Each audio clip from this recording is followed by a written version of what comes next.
Assalamualaikum warahmatullahi wabarakatuh. Perkenalkan, kami dari kelompok 7. Di sini kami akan mempresentasikan makalah mengenai hadana dan nafkah dalam Quran Surah Al-Baqarah ayat 233. Sebelumnya perkenalkan anggota kami. Yang pertama yaitu saya sendiri, Syafa'atun Nisa NIM 1190996. Yang kedua yaitu Aurora Salsabila NIM 11997. Dan yang terakhir yaitu Fajar Sodik NIM 11998.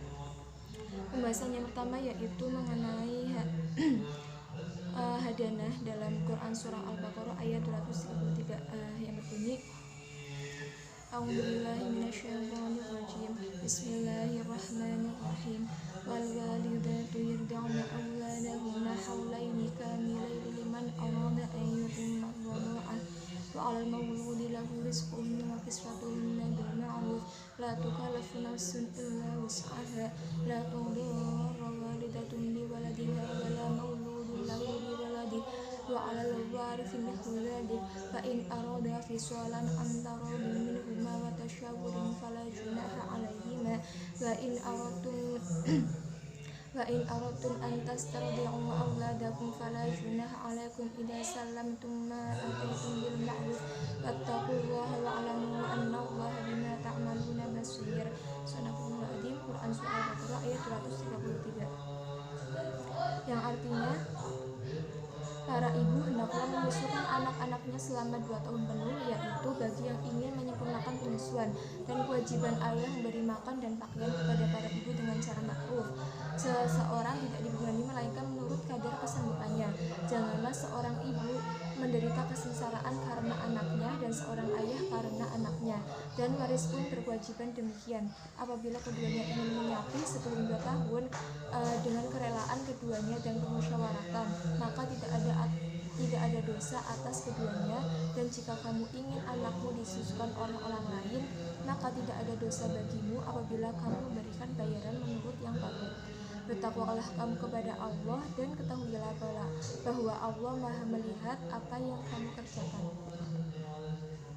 Kemudian asbabun nuzul dari ayat ini yaitu menjelaskan tentang hukum roda'ah yang mana mempunyai hubungan sangat erat dengan ayat-ayat sebelumnya, karena ayat sebelumnya menjelaskan tentang nikah, talak, dan hal lain yang berhubungan dengan keluarga atau pernikahan. Sebagai akibat dari perilaku talak, maka tidak sedikit seorang istri merasa sakit hati dan ingin melampiaskan balas dendam.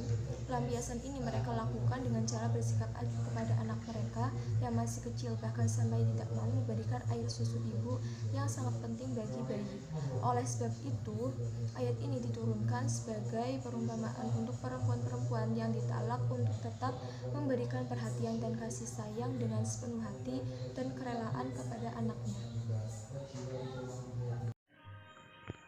Tafsir Quran Surat Al-Baqarah ayat 233. Para ibu menyusukan, maksudnya hendaklah menyusukan anak-anaknya mereka selama 2 tahun penuh. Sifat yang memperkuat yaitu bagi orang yang ingin menyempurnakan penyusuan dan tidak perlu ditambah lagi. Dan kewajiban yang diberi anak, maksudnya bapak memberi mereka, para ibu-ibu, sandang pangan sebagai imbalan menyusukan itu, yakni jika mereka diceraikan secara ma'ruf. Artinya, menurut kesanggupannya, setiap dari itu tidak dibebani kecuali menurut kadar kemampuannya. Maksudnya, kesanggupannya. Tidak boleh seorang ibu menderita kesengsaraan disebabkan anaknya. Misalnya, diberi beban atas kemampuannya, mengifatkan anak kepada masing-masing ibu dan bapak pada kedua tempat.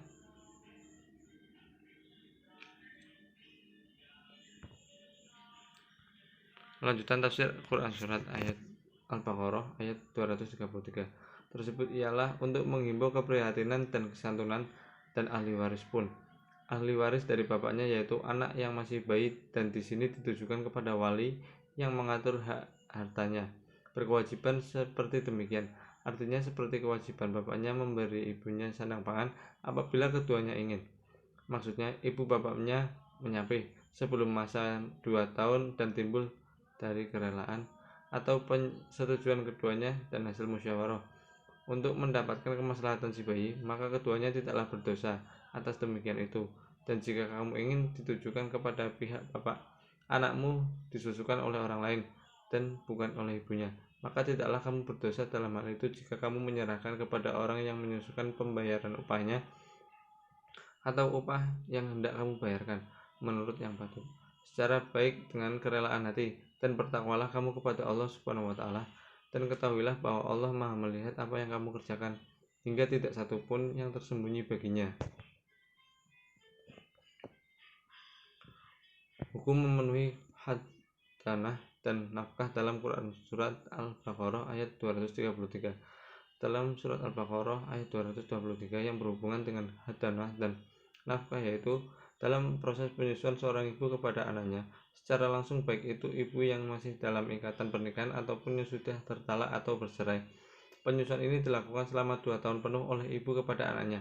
Al-Khazin menjelaskan bahwa penyusuan seorang ibu pada ayat ini itu sifatnya sunnah dengan berbagai alasan, diantaranya yaitu penyusuan yang dilakukan seorang ibu kepada anaknya merupakan bentuk tarbiyah kepada anak dengan air susu ibu kandung lebih baik dari air susu orang lain, sekaligus menyempurnakan psikologi seorang anak dan merupakan bentuk tanggung jawab seorang ibu untuk menyusukan anaknya.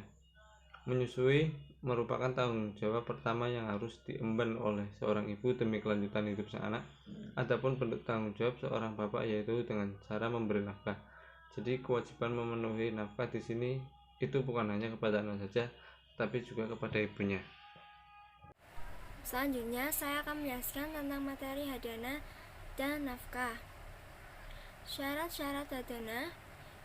Syarat bagi yang mengasuh anak: yang pertama, Islam; yang kedua, balik atau dewasa; yang ketiga, berakal; yang keempat, mampu mendidik, amanah dan berbudi; yang kelima, tidak menikah; yang keenam, merdeka. Syarat untuk anak yang diasuh. Yang pertama, ia masih berada dalam usia kanak-kanak dan belum bisa mengurus sesuatu sendiri. Yang kedua, ia berada pada keadaan tidak sempurna akalnya. Upah hadanah. Upah hadanah seperti upah menyusui. Ibu tidak berhak atas upah hadanah selama ia masih menjadi istri dari anak yang diasuh atau selama masa iddahnya, karena pada masa tersebut istri masih mendapatkan nafkah dari suami. Jika orang yang mengasuh itu bukan ibu dari anak yang bersangkutan, maka ia berhak mendapatkan biaya atau upah mengasuh.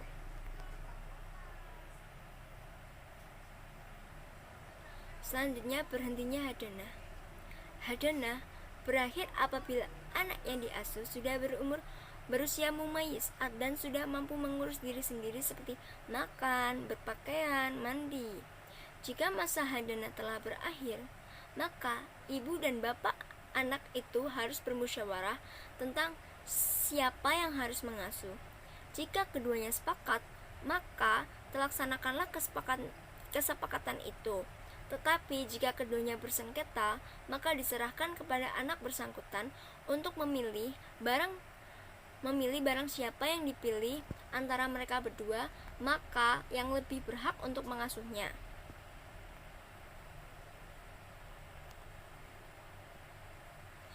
Sekian presentasi kelompok dari kami. Wassalamualaikum warahmatullahi wabarakatuh.